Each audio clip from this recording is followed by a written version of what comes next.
here's what we're working with. Christmas, as you can see, recently passed, aka it was yesterday. And, well, I got the Throne of Glass series, the entire box set. So now I just think I have to, like, film a video of me reading all of these books. So I'm very excited.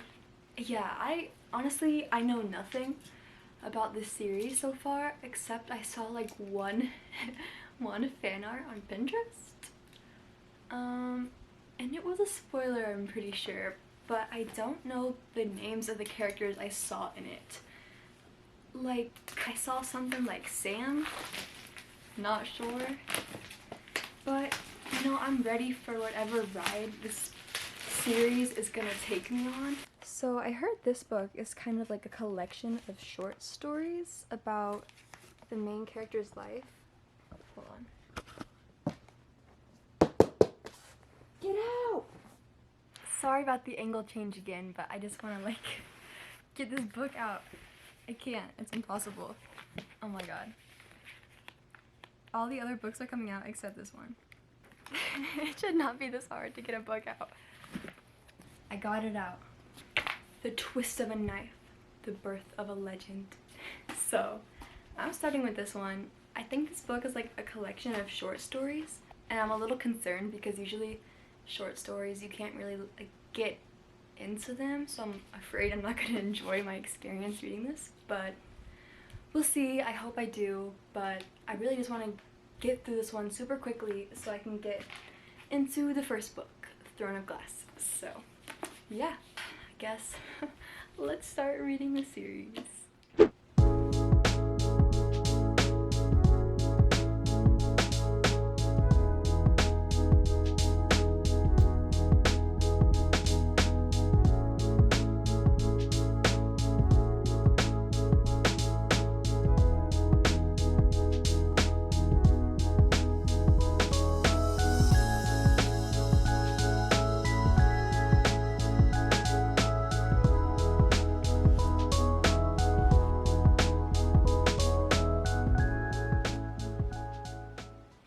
Well, I finished The Assassin's Blade, and honestly, it really exceeded my expectations. I think going into this book, knowing that it was just novellas kind of like grouped together, I was a little concerned because the only other novellas I've read have been Shatter Me, the Shatter Me novellas, and while I was reading those, I didn't really think they added to the story in any way, and they never really got a rating above a 3, which is honestly something I don't want in books, obviously. But this one, it was very good. I just felt like I was reading one book. Like, it was really nice. It exceeded my expectations, and I'm gonna rate this one a 4 stars.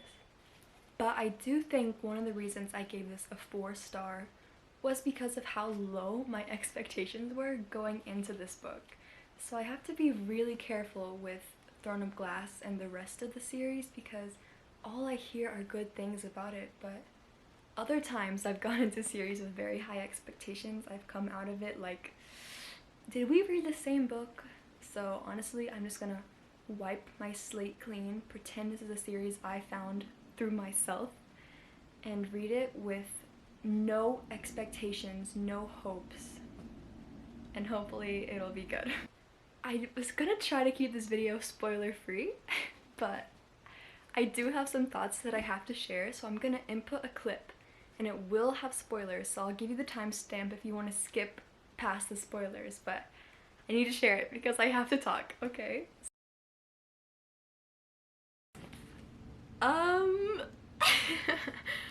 Wait a second, guys. Wait a second.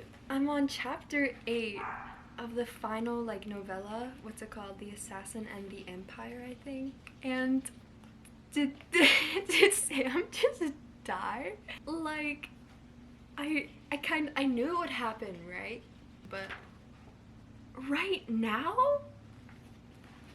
This isn't even book 1. This is book like 0.5.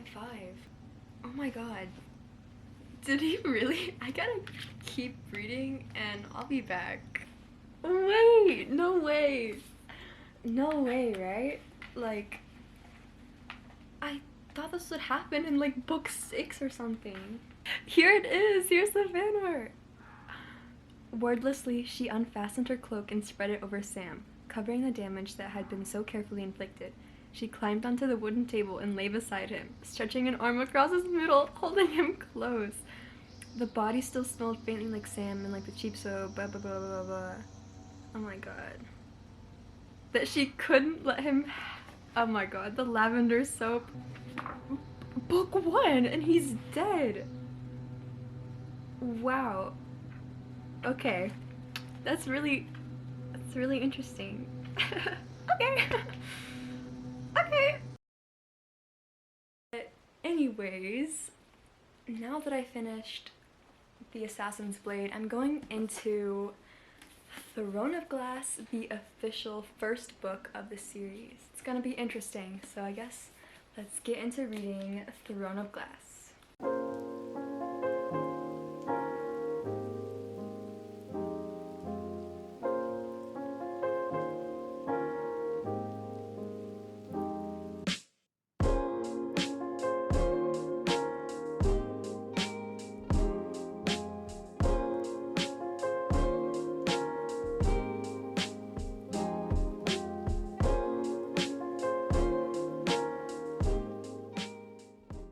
I'm hopping on here real quick just to share my thoughts about Throne of Glass so far. I'm about halfway through the book so far. I have about 188 pages left, and it's pretty good. I just have a couple things I need to say about it. So I feel like there's this weird love triangle going on. And here's the thing, it's nothing weird, but it feels weird. Like there's this underlying tension going on between both Chaol and Celaena and Dorian and Celaena, and then whenever Chaol and Dorian are alone together, they're both like, what are you doing in her room at night? What are you doing in her room at night? And it's just really weird. I feel like it's not necessary. I'm just overall not a big fan of love triangle, so if that's what this is trying to be, it's already got me like turned off. Hold on. Say hi! Say hello.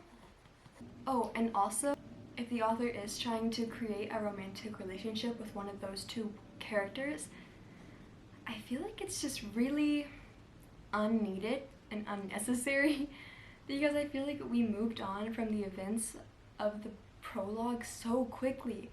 But it feels like everything from that book was just kind of like pushed aside and is an afterthought.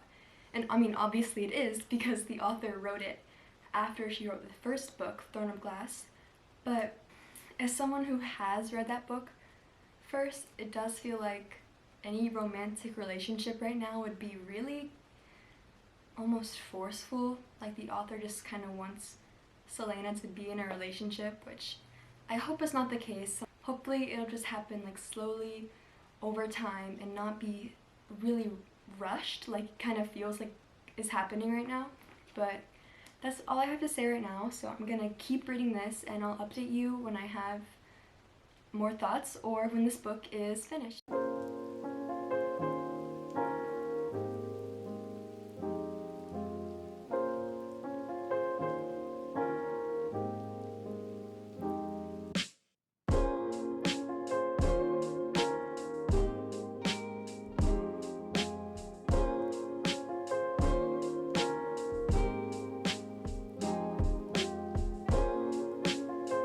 Well, I have officially finished Throne of Glass. My thoughts on this book are just a little bit complicated. In the simplest terms, I do feel like this book was very underwhelming and could have been a lot better. I thought the Throne of Glass series was targeted more towards older readers, but reading this, it feels very young. But I'm gonna give this one a 3 stars simply because it did keep me interested, like it was a page turner. I wanted to find out more. But it also doesn't get higher than a 3 because it infuriated me. Oh my gosh. Ugh, I hate it. I hate it. I hate love triangles with a burning passion. And the twist the romance took in this book. Boo! Boo! I hate it. I hate it. Mm-mm. Why? In the last clip of me talking about this book, I said something along the lines of, I felt Selena was moving on too quickly from things, and I do still stand by that opinion. I feel like she just spent a year in like in the worst prison in the world, like being abused constantly, being a slave, and she's just like acting perfectly fine. That's kind of part of the reason why I feel like this book feels so young. It's because we don't get enough of that inner turmoil that should be there. And in the scenes where we do get to see some of her inner turmoil, it lasts for like a paragraph. I don't know, she gets like a flashback or she remembers something, and then the scene that follows up with that is like, but now I'm here and I have to fight for my freedom. And it's just like, okay, fighting for your freedom, but do you have to be so happy about it? Like, this sounds so bad on my part, but I just feel like it's unrealistic, and I like to see some angst within characters, and this just felt unnatural, unrealistic. So that and the love triangle, the plot twist, the romance in this book took, those are the things that are really like turning me off from this book so far. But obviously I'm gonna keep reading. I'm gonna read Crown of Midnight, obviously, because I feel like the series, from what I've heard, is only gonna look up from here. So I'm hoping Crown of Midnight will surprise me and be much better. Please, please, please, please be better. On to Crown of Midnight.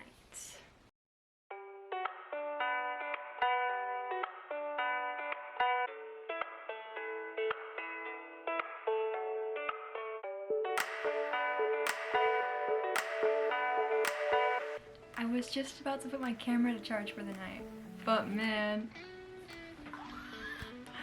why do I kind of like Cale and Selena now? Like, oh my gosh, it's Cale's birthday and Selena just like threw a birthday party-ish for him, and why is it so cute? Why does it have me like giggling and smiling? Whatever, okay, fine. I'll cave, okay, whatever, I like him.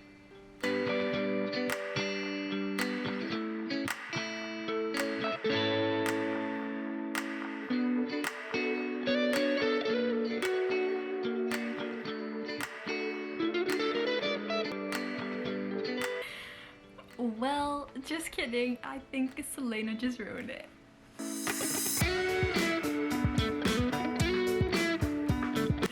Just kidding. Aw, they're so cute. Selena just said, "You remind me of how the world ought to be, what the world can be." Stop it. Well, Cale was just kidnapped.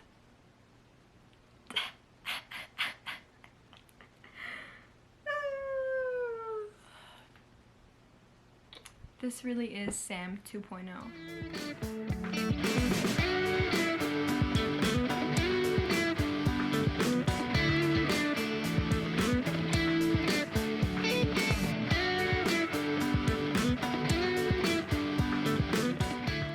So I have finished Crown of Midnight. Crown of Midnight. What a jump in the level of quality from this to Throne of Glass. Man, this was like leaps and bounds better. Oh my gosh. It was so good. It exceeded my expectations in every way. I'm gonna rate it a 4.5. If you're wondering, like, you just said it was so good, why not a 5? It's because it still doesn't feel like my other 5-star books. Like, if you're trying to compare this to Red Rising, you can't. If you're trying to compare this to The Poppy War, you can't. This was good. Much, much better than Throne of Glass. And that's kind of all I have to say. I don't have any critiques. I don't have anything else to say. Okay, actually, that's a lie. The romance in this book, no longer a love triangle, and it was so good. Actually, kind of made me like it. Now that we're done with Crown of Midnight, I always say Crown of Midnights, plural, because of Taylor Swift. But now that we're done with Crown of Midnight, we are going on to Heir of Fire. And this, man, Crown of Midnight was the last book that is under 500 pages, I think. The books are finally starting to get long, so we might slow down in like reading them. I'm excited to get in this one. The ending of this book was crazy, so hopefully this one is just as good. I do have one thought that I need to say, but it's a spoiler, so like usual, here are my spoiler thoughts. I was 200% sure that Aelin and Celaena were two different people.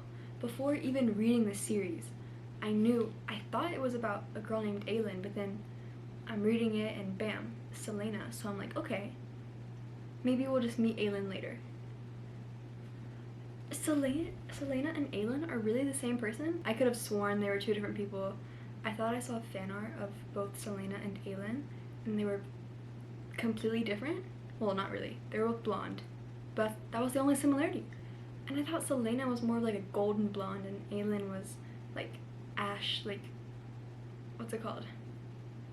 Like the Draco Malfoy type of blonde, you know? The white blonde. Anyways, that's all I gotta say for spoilers, so yeah. Now that we're finished with Crown of Midnight, let's get into Heir of Fire.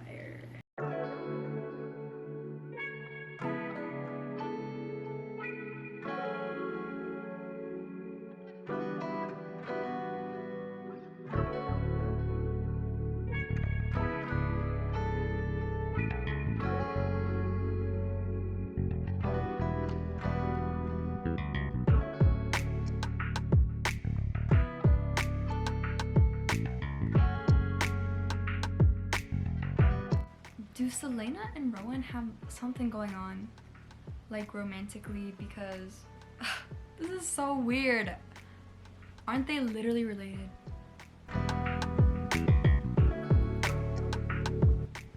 Why is this kind of sad?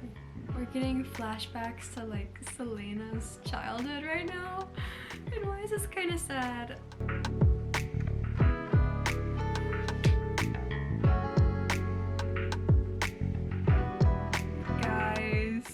I think everything is falling apart.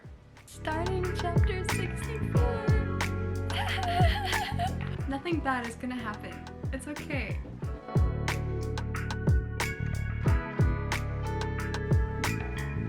This book is the best and worst thing that's ever happened to me. I have some hard news to share. It's been a year since I last filmed for this video. Yeah, I took a long break and now it's the next year, so you know, I'm ashamed. Did I get you? Did I get you? Oh my gosh, I'm so funny. It's January 1st, 2024. That's a little crazy. So this is the last book I read in 2023 and we ended with a bang. This 5 stars. Mwah, mwah, perfection. It was so good. Man, the first like 60% of this book, it did feel like one really long exposition. Like we were just kind of getting introduced to all these characters and all these different plot lines going on. And it didn't really feel like anything was happening or working towards any big like payoff. But I did still enjoy it. However, the last 40% of the book, mind blown. Are you kidding me? So many things happened and they were all just crazy and heartbreaking and devastatingly sad and awful, but also so like exciting. Like, oh my gosh, I'm so excited to get into Queen of Shadows. No spoiler thoughts this time, so let's just get straight into Queen of Shadows.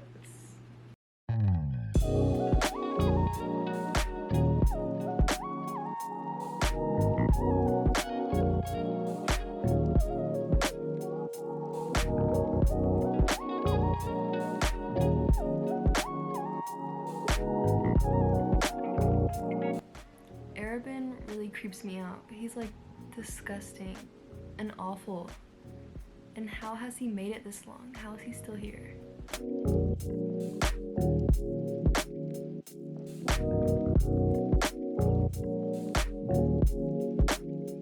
Little update on Queen of Shadows. It's the next day and I'm about halfway through and I'm honestly not enjoying it. Nothing is happening, and this is gonna sound so weird. I don't know if it's just me making it weird or if it's actually weird, but I feel like the way Selena talks to every single male character in this book is so weird. Even her cousin. Every time Selena talks with a male, the author always writes, "They were so close, their breaths mingled." There's always this like romantic tension between her and any male character ever. The way the author writes Selena's thoughts towards these men, and especially their bodies in general, I don't know, I just feel like there's just so much focus on like the sexuality of characters, and I don't care. I just want something to happen. And I'm really not liking Selena and a certain someone's budding romance. I hate it. It reminds me of the early stages of her and Cale. Like, I thought he was a father figure. Stop doing this to me. And every time Selena interacts with Cale, it makes me want to shoot myself in the head, because why are they fighting? It infuriates me, because I feel like their arguments are so unneeded. Like, unneeded in the way that these arguments shouldn't even be arguments. Just now is not a good time for this book to be boring. So please, something happen!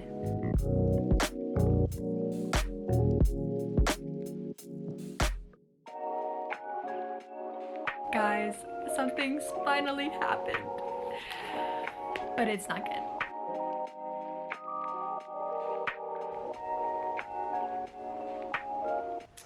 I'm on chapter 64 and the POVs finally overlapped, and okay, it's getting good, it's getting good.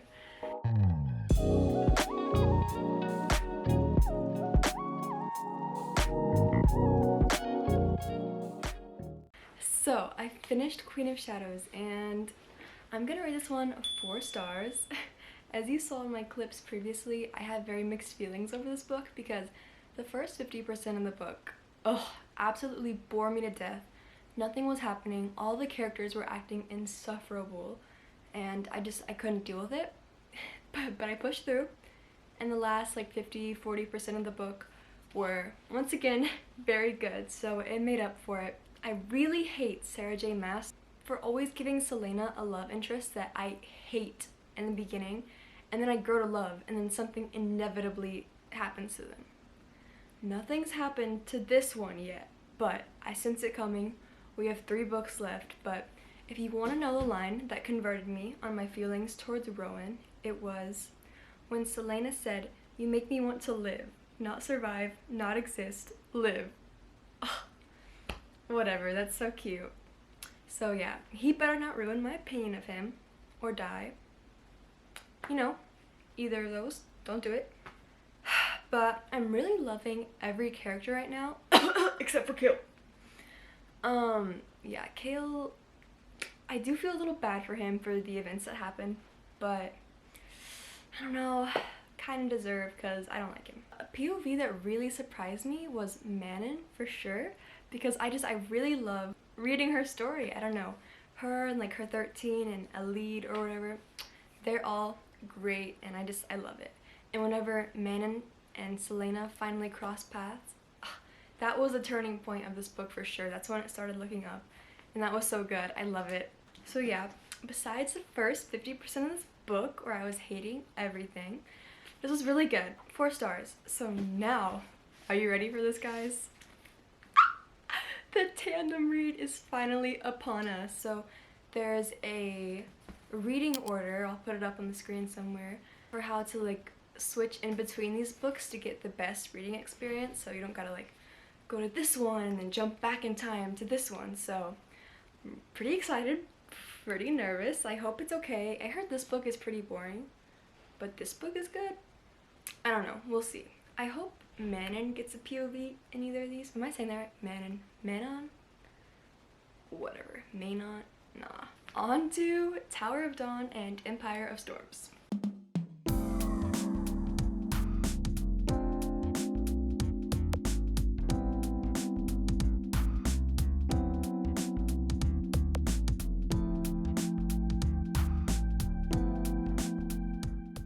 I read 5 chapters, now I'm switching to Tower of Dawn.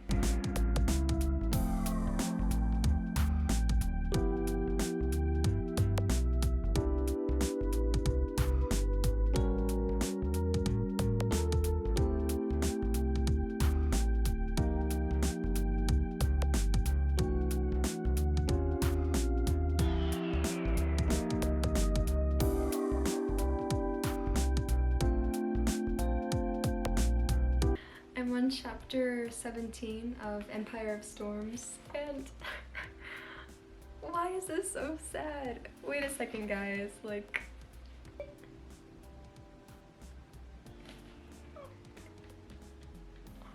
Oh my gosh, I kind of expected something to happen, but I didn't expect this. Oh, oh, oh, oh, oh my gosh. Chapter 18.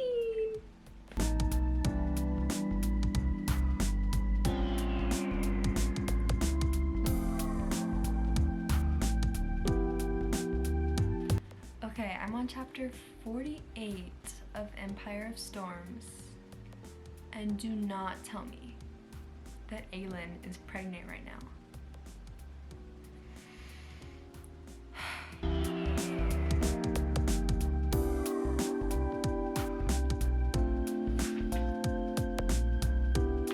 Chapter 51, she's not pregnant!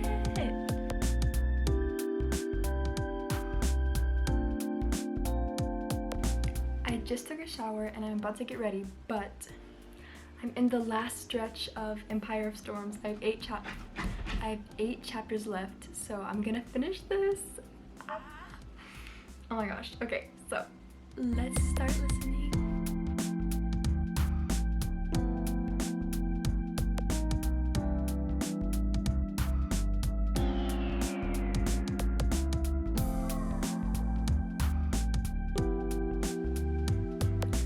This is a little scary. The only consolation I feel right now is that, like, the main character can't die. Like, or at least she can't die until we finish the next book. So we got that going for us at least. I finished Empire of Storms.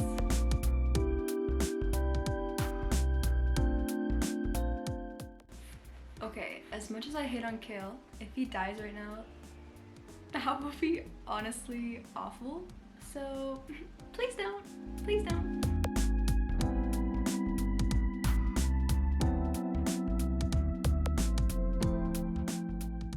Sorry for the bad lighting. I didn't feel like setting up anything fancy, but I finished the tandem read. Oh my gosh. It only took me like 6 years, but that is okay. We finally finished these 2 books. I have some thoughts to share. So let's start with my thoughts on Empire of Storms. So I'm gonna give this book a 4 stars.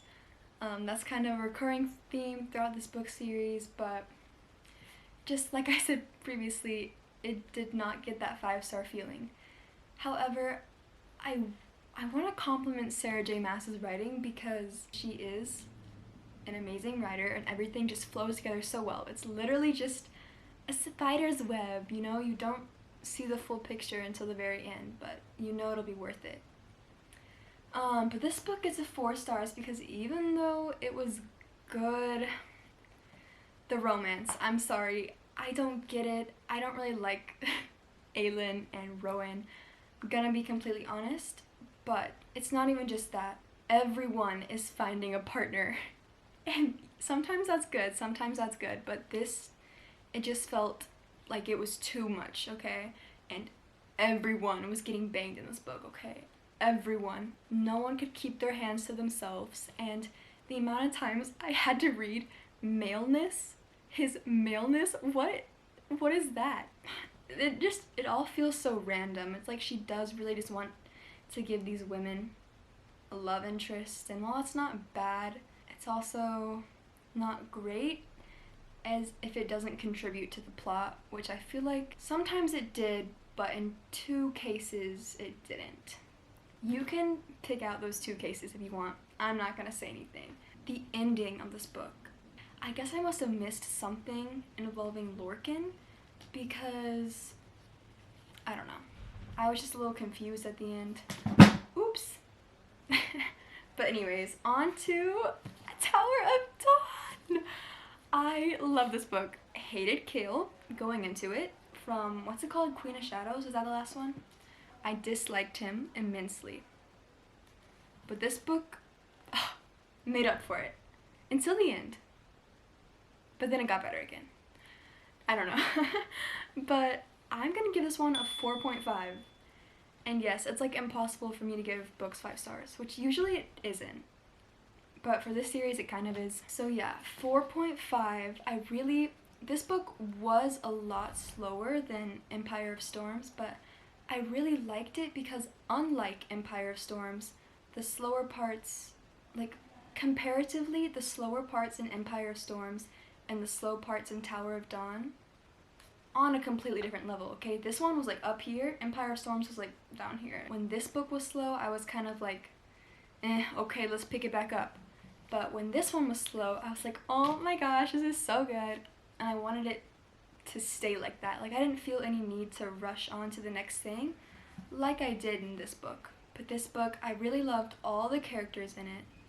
I kind of wasn't a huge fan of Cale and like Nesryn, this like kind of cheating plotline, but not really. And also at first, Nesryn and Sartaq, I didn't get. Once again, I felt like it was forced. Now, what you've all been waiting for, Kingdom of Ash, this absolute behemoth of a book. Rounding in at 980 pages, this will be the longest book I have ever read, and I have a lot of excitement going into it. So it better not let me down because this is the last book, guys. This is the ending.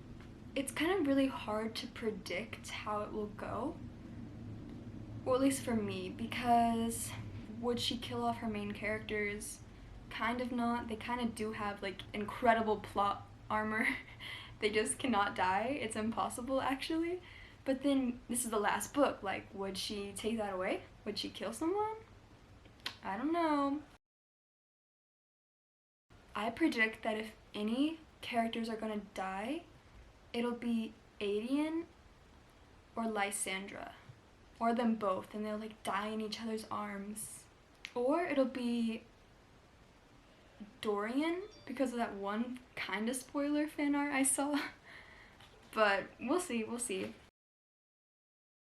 So yeah, let's get into Kingdom of Ash. I've been waiting to say that this whole entire video, and it's finally here. Ah! Okay, let's get into it.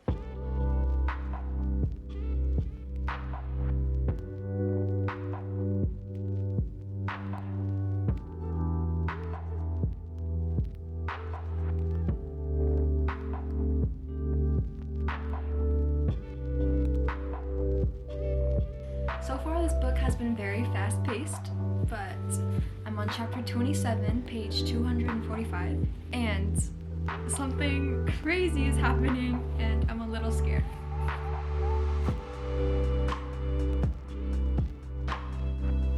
my gosh. Okay, I'm on chapter 31 now. This is so sad.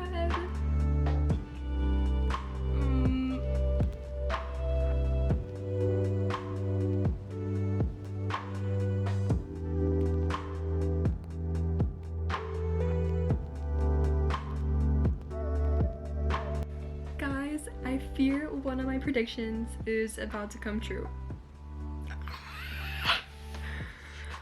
Please, where's the plot armor? Where is it?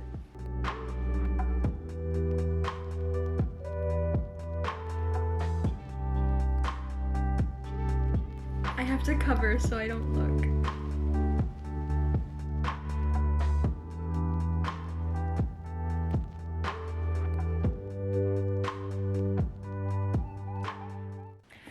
This is kind of a recurring theme. I know I joked a lot about like plot armor and how these characters absolutely cannot die, but Now I feel like I've really just developed trust issues. Like, this character might have just died, and I hope that is not the case. It's just hard to take anything that happens seriously because I feel like in the back of my mind I just know that, like, no one's actually died yet who's of substance, like who's actually a main character who adds to the plot. And on these battle scenes, it really does takes away from the intensity of them. So this person might have just died, but then again, Sarah J. Maas is incapable of killing any of her characters, so I mean, I don't necessarily want them to die, but I do want to know that they can, you know? So maybe this person should die, but also no, because I really like, I'll just say it, I really like him, okay?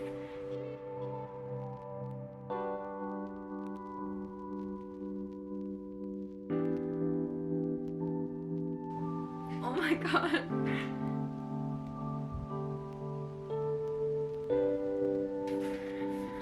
That was insane. Oh my gosh, okay, I think this book is really great. It's almost 5 p.m. I was able to read a lot today during class. I read this much, which is about 100 pages, meaning I'm on page 702. I have around 280 pages left, but it's getting very good.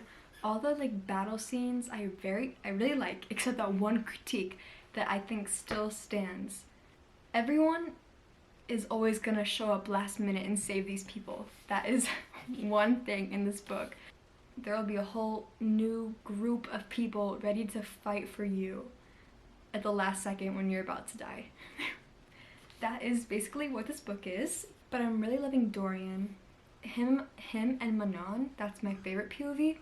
And my least favorite POV is definitely Adian and Lysandra, which is a shame. I hope their storyline kind of starts to mingle with Aylin's sometime soon, but other than that, that's all I gotta say. Toodaloo!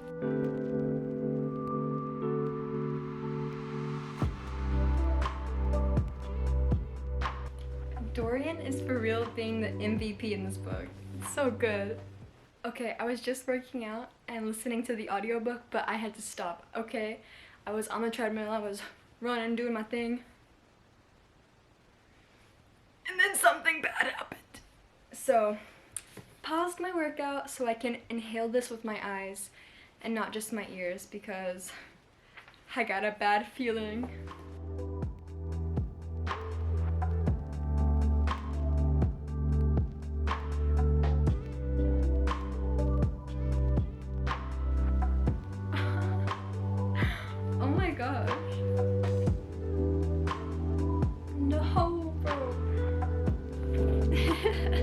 Chapter 90! That was somehow worse than I expected it to be. This book is so funny to hold, like, there's no good way. Wait, is this maybe the scene where, like, she falls through the sky and sees, like, Feyre and Rhysand? Rhysand. I always want to say Rhysand.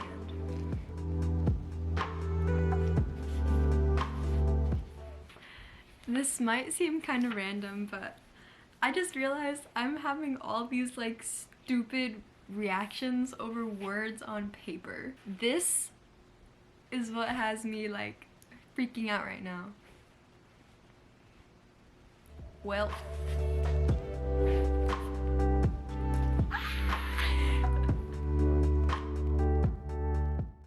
Okay, so I had a pretty busy day today, so I wasn't able to read as much while at school, but I was able to read some. I'm on chapter like 112? I have this much left of the book, oh my gosh, so I think I'm gonna finish it tonight, I mean hopefully. Yeah, never mind.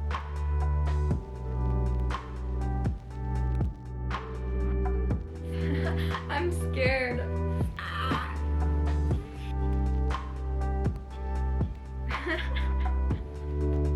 Lord Lorcan Lock. This is so cute. It has me like tearing up. Acknowledgements. It's been a long time coming, but Kingdom of Ash completed. Oh my gosh, which means I have now read the entire Throne of Glass series, all 8 books, all 4,000 something pages. The ending was just so bittersweet because, I don't know, after everything we had gone through, I wasn't in this book. After 8 books, I mean, that's a lot of words, that's a lot of chapters, that's a long time to be with just one group of people, and I didn't think I was that connected to them. However, the ending of this book proved me 100% wrong because, this is a shocker, usually I only show strong emotions over like a character death, which is kind of why I wanted someone to die. But I cried over this book. As you saw, the ending, I was just like, I felt so proud of all the characters, and that sounds kind of like stupid to say over a book, but it's so true. Like, I was just so happy for them, and I didn't want it to end. It was just like, all the tears were just so like, it was happy, but it was sad because it was ending, and I was just so happy for all the characters. I don't know. They deserve the entire world, and I love this book. However, I feel like what I'm about to say is just gonna make you release just a long sigh. But I'm gonna rate this one a 4.5. Okay, please don't come for me. We all have our different opinions. A 4.5 is still really high, okay? But the reason this is getting a 4.5 is because I do feel like, as I've stated in previous clips, the battle sequences in this book felt very repetitive. The characters would be gearing up to fight, they'd be fighting, and then an enemy force would come and they would be like, oh no, it's the end this time. We're not surviving this one, guys. So they would say their farewells. They would say, oh, I love you, and cry and have all this big old moment. And then, you know, they'd be fighting, they'd be on the brink of death, and then bam! Wow, someone came to save them. Again, and again, and again, and again, and again, and again. Every single time. Every time. That's not even an exaggeration. Or maybe it is, but that's how it felt to me. So that's the reason. I do think I complained about that throughout this book because I really wanted someone to die. Because like I said, I really like to feel strong emotions while I read, and I mean the easiest way to do that is just kill someone off and make me mourn them for like 6 years. But after finishing this, if anything about those battle sequences had changed, if anyone had died, we would have not gotten this ending, and I'm just so glad that it ended the way it was. Even through all my complaining, I love this book, okay? But it is getting a 4.5 because I do feel like there are ways to differentiate battle sequences even if characters aren't dying. Like, you don't have to have everyone come save the day at the last second every single time. That's all I'm gonna say. So 4.5, don't kill me, please. So now I'm gonna move on to my final thoughts about the entire series. So before I talk about the whole series, I do have some changes to ratings after I've gotten some time to think about them and reflect on true feelings when compared to other books in the series. So let's start with The Assassin's Blade. This one, oh my gosh, holding a book this small after reading this, it's crazy. Like, I'm not getting an arm workout. This one still gets a 4 stars.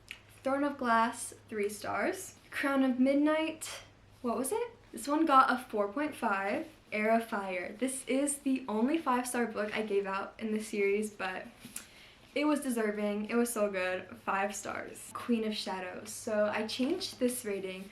I think I gave it a 4, but then I like looked back on the footage of me reading it, and like I thought about this book when compared to like another book that I rated a 4 stars, and I was like, it's just not the same. So I gave this one a 3.5. Normally I never give books like a half-star rating, but the series, it's just necessary. Empire of Storms, it was originally a 4, but I brought it up to a 4.25 because I do think I got some of the events that happened in this book mixed up with Tower of Dawn somehow, but when reflecting back, this one definitely is higher than 4. And then Tower of Dawn, it was a Tower of Dawn, it was a 4.5, but I brought it down to a 4.25 because in my mind, these books were just very even with each other, even though I definitely, in my review video, this book was definitely placed on a pedestal to this one. However, thinking back, they are both pretty equal. Kingdom of Ash with 4.5. Altogether, it is definitely a 5-star series. I once told myself I would never read the Throne of Glass series. I think maybe it was just because it looked like too many books. I didn't think I would enjoy it, but you know, I got it for Christmas, so I was like, you know, I'm gonna do this. Let's read it. It's now January 19th, so in my own opinion, okay, everyone reads at a different pace, but I feel like I definitely flew through these 8 books. Even though you could say it took me 2 years to read it, because we started in 2023 and now it's 2024. So, if you haven't read these 8 books, this is your sign to hurry up and go do that right now. If you like fast-paced books, well, you see, I don't know how to like describe this series because some books are fast-paced, some are slower.